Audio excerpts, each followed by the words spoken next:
Dat is het leuk wat allemaal is. Dan ons soms staan vir die lees van die gelofte. Ons Klaus het goed gevind dat allemaal saam lees. Ek dink dit is gepas. Dan val ons in dat ons allemaal so die gelofte saam lees. Dankie.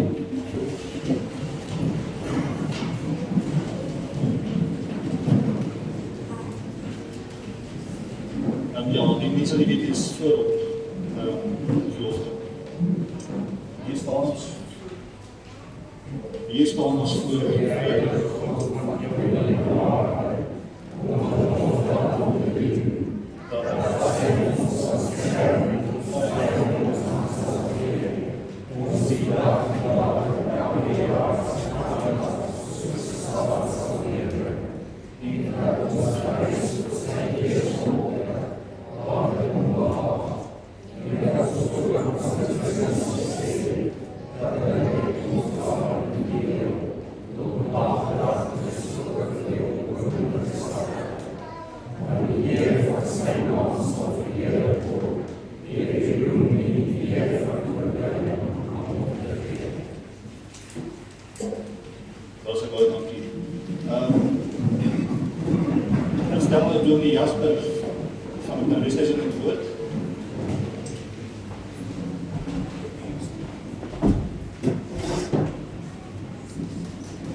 Baie dankie, dis 'n voorreg om vanoggend hier te wees.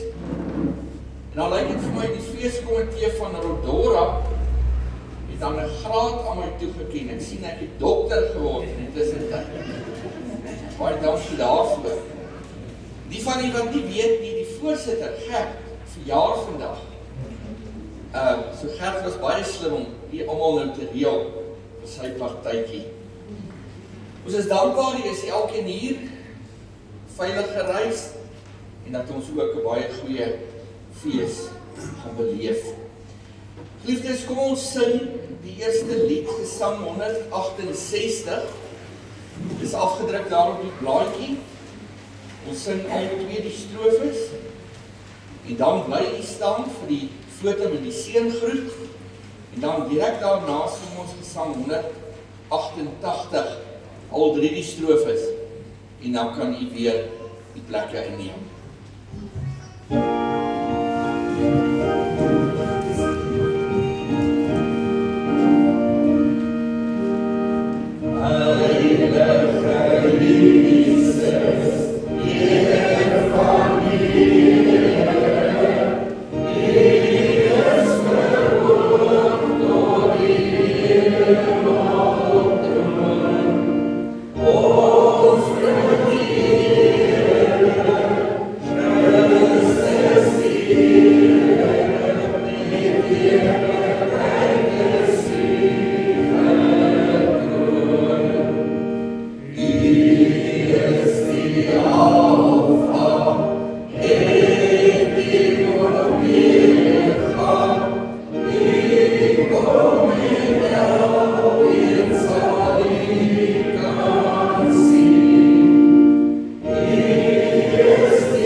God sê, kom na my toe dat julle gered kan word, almal op die aarde, want ek is God, daar is geen ander nie.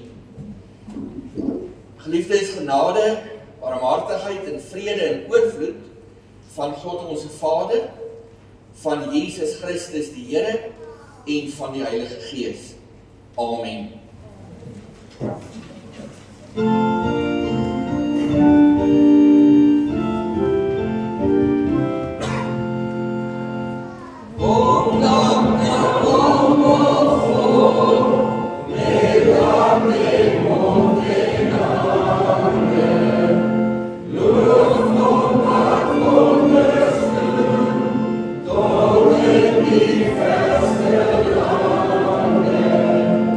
Van vroeg van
ons uit Genesis 22.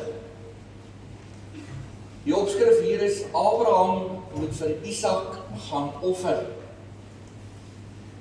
'n Ruk na die vorige gebeurtenisse, het God vir Abraham op die proef gestel, en vir hom gesê, Abraham, hy het geantwoord, hier is ek.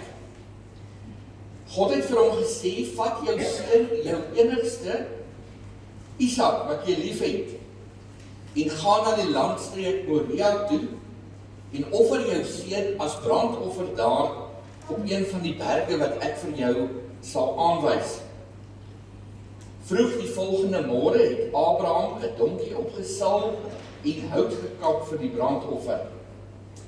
Hy het 2 slawe saamgevat en ook sy seun Isak. Toe het hy vertrek na die plek toe wat God vir hom aangewys het. Op die 3de dag het Abraham die plek uit die verte gesien. Toe sê hy vir sy slawe, wag hier met die donkie. Ek en die seun gaan daar aanbid, dan kom ons terug na julle toe. Abraham het die hout vir die brandoffer op sy seun Isak se rug getel en self vuur en 'n mes saamgevat. Terwyl hulle 2 so saamloop, sê Isak vir sy pa, Pa, en Abraham antwoord, ja my seun. Toe vra Isak, hier is vuur en hout, maar waar is die lam om te offer? Abraham het geantwoord, my seun, God sal sy eie offerlam voorsien. Daarna het hulle 2 saam verder gestap. Toe hulle aankom by die plek wat God vir Abraham aangewys het Abraham daar 'n altaar gebou, hy die hout reggesit en sy seun Isak vasgebind en op die altaar neergesit, bo op die hout. Net Abraham die mes vat om sy seun te slag, roep die engel van die Here uit die hemel na hom, Abraham, Abraham. Hy het geantwoord, hier is ek. Toe sê God, los jou seun. Moenie iets aan hom doen nie, nou weet ek dat jy my dien. Jy het nie geweier om jou seun, jou enigste seun, aan my te offer nie. Toe Abraham weer kyk, sien hy agter hom 'n skaapram wat aan sy horings in 'n bos vasgevang is. Hy het die ram gaan vat en hom in die plek van sy seun as brandoffer geoffer. Toe noem Abraham die plek die Here voorsien. Daar word nou nog gesê, op die berg van die Here word voorsien. Ons lees net tot sover. Kom ons sing voor die prediking van Gesang 275. Dis 'n gebed voor die prediking, o God van Jakob, deur u hand word steeds die volk gevoed. U het wel eer op see en land ons vadere bou. Kom ons sing dit staande, al 3 die strofes.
Broers en susters, jong mense, kinders, feesgenote,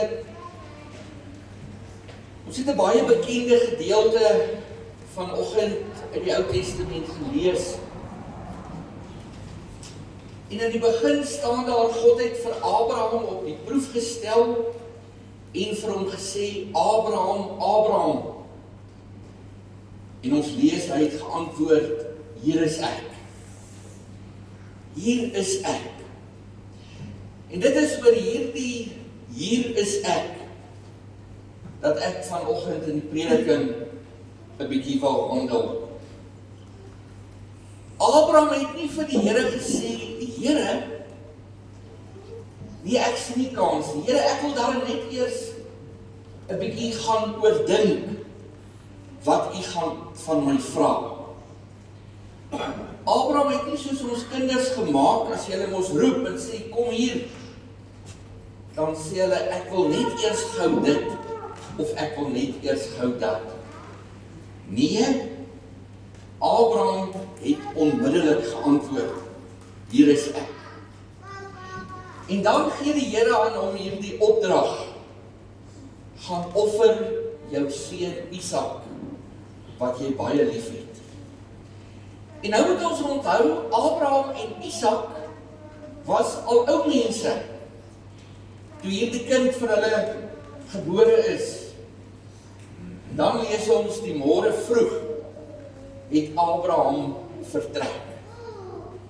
Abraham het nie eers omgedraai en vir Sara gaan ontstel met hierdie nuus nie. Abraham het nie eers gaan simpatie soek oor hierdie verskriklike opdrag nie. En dit laat mense nogal dink, hoe sou u en ek reageer het op so 'n opdrag van die Here? U en ek sou gedink het, nee, 'n God van liefde kan mos nie dit van my vra nie. U en ek sou gedink het, hoe kan 'n God wat ek lief het, so iets van my vra? En nou moet ons onthou, toe God vir Abraham hierdie opdrag gee, toe het hy nie vir hom gesê, hy sal self die offerdier voorsien nie. U en ek sou getwyfel het. Ons sou vrae gevra het oor ons godsdiens. Ons sou vrae gevra het oor ons geloof. Ons sou gewonder het oor hierdie God. Kan jy en ek ons indink wat daar in Abraham se kop, se gedagtes aangegaan het daardie nag? Daardie tyd, wanneer daar geoffer word, dan is die vuurmaak hout bymekaar gemaak, die vuur is gepak, die lam is geslag, die mes is ingepak, slawe het die heidiere gereed gekry. En kan ons indink, Abraham sê nou vir sy slawe, kom, ons moet gaan offer. Wat gaan hy antwoord as hierdie slawe vir hom vra, watter lam moet ons slag? Sara groet vir Abraham en Isak. Wat moes Abraham dink? My vrou, Sara, jy groet jou seun vir die laaste keer. En hier val hulle in die pad. Abraham, die slawe, die donkie en Isak. En dan sê die gedeelte, op die 3de dag, toe hulle die offerplek in die verte kon sien, toe sê Abraham vir die slawe, bly julle hier by die donkie, ek en my seun gaan verder om te offer. En hier stap Abraham en Isak. En kan jy en ek daardie stilte hoor tussen pa en seun?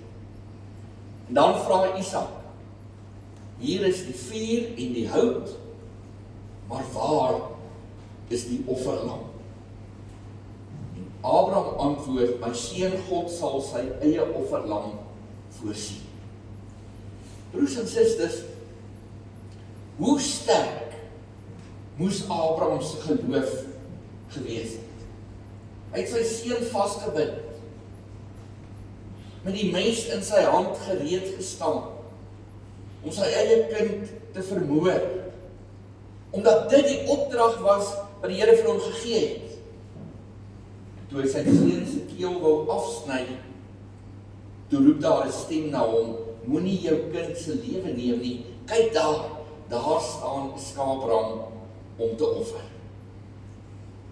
Dink nie daar die verligting by Abraham, dink nie daar die verligting by Isak. En Abraham het genoem daar die plek, die Here het voorsien. En hierdie selfde verhaal speel ook verder in die Bybel af. Hierdie selfde verhaal speel hom in hierdie selfde familie af. Hierdie selfde verhaal het hom afgespeel toe God Jesus Christus na hierdie aarde toe gestuur het om vir ons sondes te sterf, om die dood te oorwin. Maar daar was 'n verskil. Toe Jesus bid, Here, laat hierdie beker by my verbygaan, sê God, nee. Jy is gestuur om die sondes van hulle weggeneem. Nee, daar is nie 'n ander skaapram in jou plek om te offer nie. Wat sê dit vir u en vir my van 'n dag soos hierdie?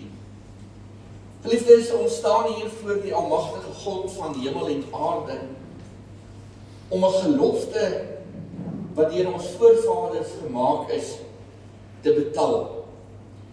En dit moet ons kinders vanoggend baie duidelik hoor. Hierdie bly 'n gelofte. Ons versoen nie. Ons versoen nie met hulle wat ons van God af wil wegdrywe nie. Ja, dit is versoeningsdag, want ons versoen met die almagtige God van hemel en aarde. En die feit dat ons vanoggend hier is, sê, ons is nie skaam vir 'n Godsvolk se geskiedenis nie.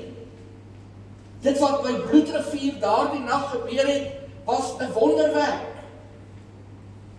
Was 'n wonderwerk uit die hand van God. Dis hoekom vandag 'n Sondag is, 'n Sabbatdag. Ons is hier om vir die Here te sê dankie. Dankie dat ons kan sien, U is steeds in beheer. En weet jy, hierdie gelofte vra nie van ons, soos vir Abraham, dat jy jouself moet offer op 'n klipstapel nie. Hierdie gelofte vra nie van ons dat jy jou kind moet gaan offer nie. Hierdie gelofte vra net dit: heilig, heilig hierdie dag vir my. Heilig hierdie dag as 'n Sabbatdag. Hierdie gelofte vra: skuif net bietjie die wêreld en al sy afgode wat jy so lief het, vir een dag op sy. Die gelofte vra: antwoord weer, soos Abraham geantwoord het. Kom weer terug na my. Kom weer terug na my, die Here jou God. Dit is ek wat jou die beloofde land ingelei het. Dit is ek wat ander nasies in jou mag gegee het. Ek is die God wat 'n gelofte met jou voorvaders, die voortrekkers, gesluit het. God vra op so 'n dag: kom terug na my. Die Here God vra op so 'n dag: wanneer ek jou roep, antwoord dan net soos Abraham: hier is ek. Hier is ek. Dien dan vir my die Here. En ons mag op so 'n dag met 'n rein gemoed voor die Here God kom staan en sê: Here, red ons van die politici van hierdie dag. Red ons van hulle wat ons mense vermoor. Red ons van hulle wat hierdie erfenis wil afbreek. Red ons van hulle wat ons wil wegdryf van U af. Ek het gedink, is U en ek reg om weer 'n gelofte voor die Here af te lê? Het ons soveel vertroue in ons nasate, soos wat die voortrekkers in ons gehad het? Wat 'n geweldige vraag. En dis tog waaroor die gelofte van soveel 100 jaar gelede gegaan het. En jy weet, praat ons baie maklik van die jeug van ons tyd. Ons praat van ons kinders, hulle eer nie meer die geloftedag nie. Hulle weet nie meer waaroor geloftedag gaan nie. Maar watter voorbeeld stel jy en ek vir hulle? Voed ons hulle op oor hierdie gelofte. Leer ons vir hierdie kinders van God en sy woord. Wanneer gaan ons ons voet begin neersit teen Sabbatsonteiliging? Wanneer gaan ons begin nee sê vir die wêreld? Wanneer gaan ons begin ja sê vir God? Hoe lank gaan ons maar hierdie goeie gesindheid teenoor die heidene handhaaf en ons kind op Sondag laat sport beoefen? Dis mos maar reg. Almal doen dit, die wêreld doen dit. Hoe lank gaan ons nog toelaat dat Moor en Mohammedaan ons kinders se godsdienst in die skole kom verander? Weet jy wat leer ons kinders? Weet jy wat leer hulle? Jy kan maar bid en in die rigting van die ooste kyk. Dit is mooi, dit is interessant, dit is oulik. Die tyd is nou daar om terug te draai na God toe. Die tyd is nou daar om te sê, maar ons hoor die Here se stem. Die tyd om soos Abraham te antwoord en nie langer verskonings te soek nie. Broers en susters, die tyd om terug te draai na die Here toe. Dis tyd om, soos ons voorvaders, voortrekkers te maak, die knie te buig voor die almagtige God. My vraag is net vanoggend, dalk gaan die spreker net nou daarby aansluit, en hy gaan al die detail feite vir ons kan mooi gee. Hoe antwoord ek? Hoe antwoord ek? Al onthou jy net dit van vandag. Hier is ek. Hier is ek. Mag die Here God ons elkeen begenadig deur die Heilige Gees, dat ons dan in hierdie tyd ook weer op pad sal wees na die krib, op pad sal wees na Jesus Christus, en dat ons in opregtheid sal terugdraai na die Here God. Mag u elkeen in die geloof vashou aan hierdie dag, mag u elkeen in die geloof groei, en dat ons hierdie oorwinning van soveel jare gelede vandag ook weer met blydskap kan vier en kan antwoord. Hier is hy. Amen. Kom laat ons saam bid.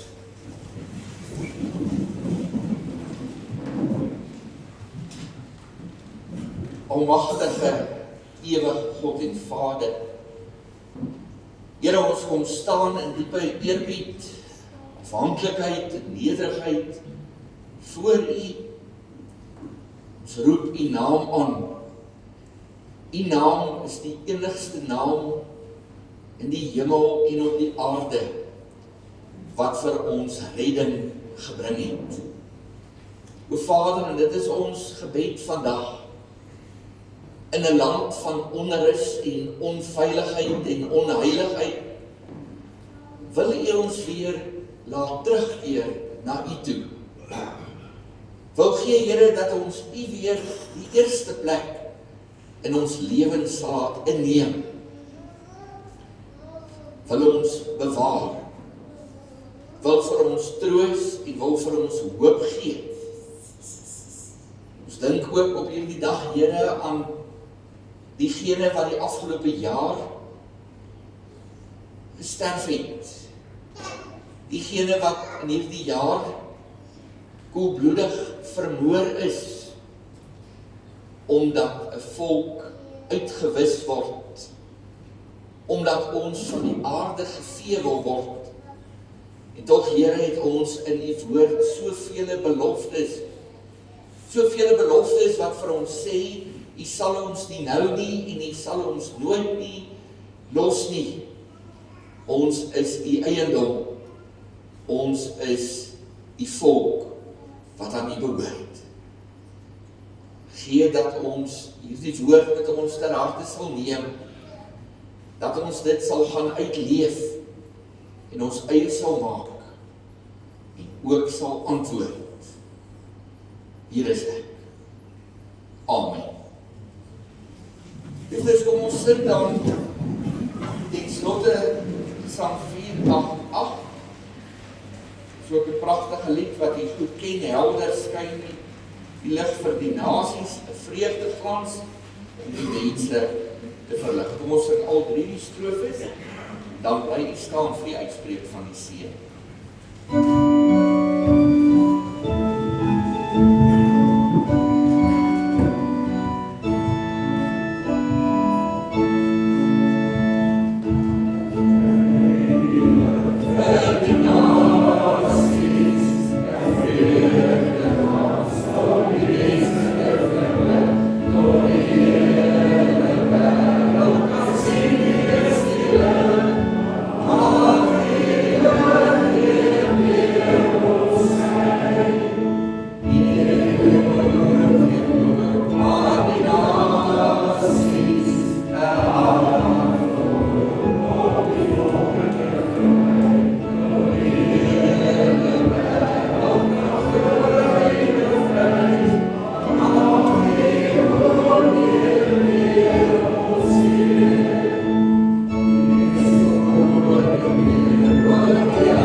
Verskyn en die genadig wees, die gebede verhoor en aan u elkeen sy vrede gee. Amen.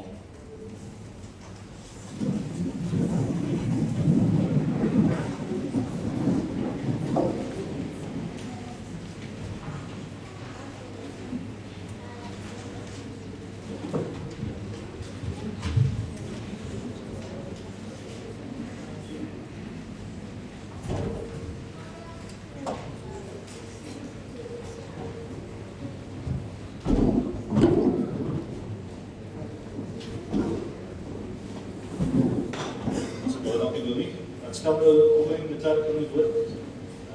Ons het zo'n voorbeeldschap gegeven.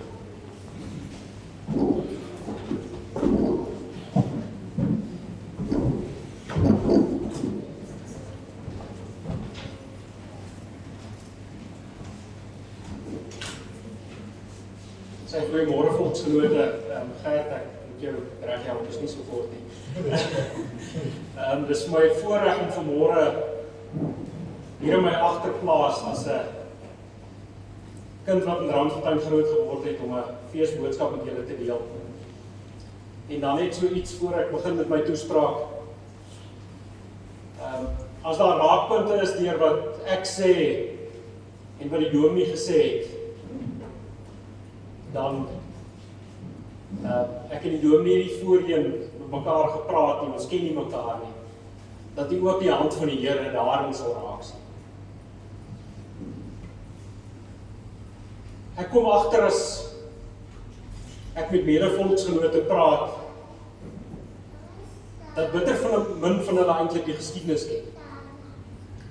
En ek praat nie net van kinders nie, ek praat van groot mense en selfs ou mense. Wat het aanleiding gegee tot die groot trek? Wat het die slag van Geloftefees vooraf gegaan? Ek sien daar was nou die dag op Bakkiesblad 'n ewige argument oor wie was in die laar tydens die slag. En mense wat verkeerd is, hou voet by stuk dat hulle reg is. So ek gaan probeer vandag om, alhoewel ek hier en daar 'n aanmerking gaan maak, nie my denke en my eie opinie op die gaan afdwing nie, maar om eerder te sal fokus oor 'n geskiedkundige vertelling het wat dan gebeur het by Geloftefees en wat het dit vooraf gegaan. Die groot trek het ontstaan as gevolg van verzet teen die Britse regering in die Kaapkolonie. Slawearbeid was afgestel gewees. Dit het vir die boere dit bykans onmoontlik gemaak om werkers vir hulle boerdery te bekom. Verder was geweerloos gelaat teen die Khoza en Khoi veediewe wat aanhoudend hulle veestapels gestroop het. Hierom het die regering van die dag niks gedoen nie. En hulle die boere aan hulle eie lot oorgelaat. Verder het die Britte dan ook 'n sterk verengelsingsbeleid in die skole en selfs in die kerke deurgevoer. Soos die prediker gesê het, daar is niks niets onder die son nie.